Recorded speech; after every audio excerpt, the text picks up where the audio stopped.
আসসালামু আলাইকুম, কেমন আছেন সবাই? আশা করি সকলেই ভালো আছেন। আমি মোহাম্মদ রিজভী শেখ, মিশর থেকে।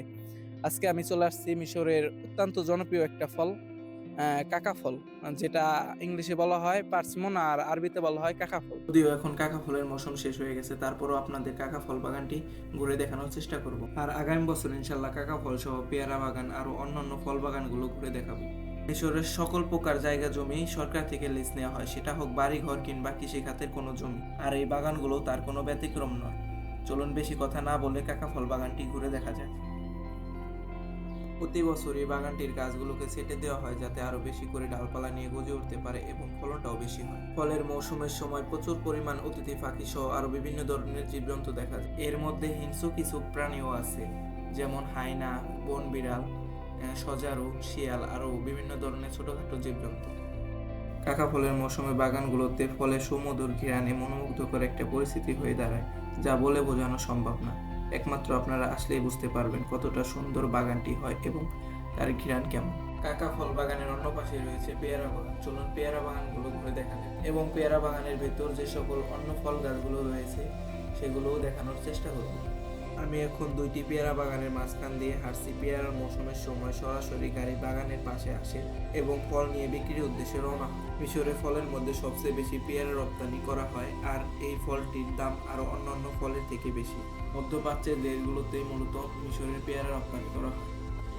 আমাদের বাংলাদেশে মনে হয় পেয়ারার দামই একটু কম, কিন্তু এই দেশে পেয়ারার দামই সব থেকে বেশি।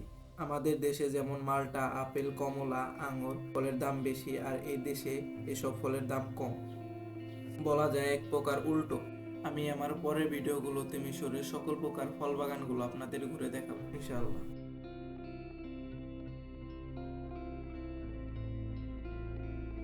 এই পেয়ারা বাগানটির ভিতরে একটা আম গাছও রয়েছে, মাশাআল্লাহ আমের মুকুলও এসেছে। দূরে থেকে হয়তো আপনারা দেখতে পাচ্ছেন না, চলুন সামনে গিয়ে আপনাদের দেখাই।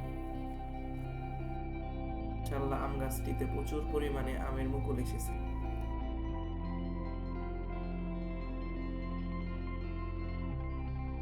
চলুন এখন বাগান থেকে বের হয়ে রাস্তার দিকে যাওয়া যাক, আর এই বাগানগুলোতে পানি কিভাবে আসে এবং পানির উৎসটা কি তা দেখা যাক।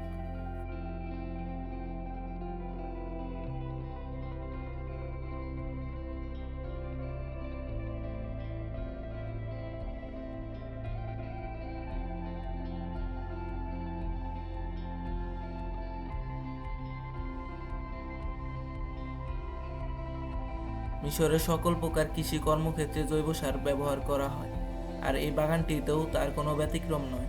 এই বাগানটিতেও প্রচুর পরিমাণে জৈব সার ব্যবহার করা হয়।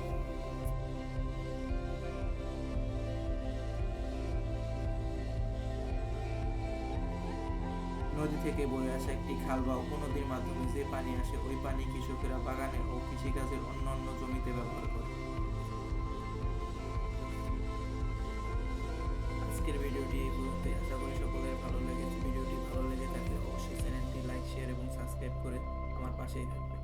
দেখা হবে অন্য কোনো ভিডিওতে। সে পর্যন্ত সবাই ভালো থাকুন, সুস্থ থাকুন। আসসালামু আলাইকুম।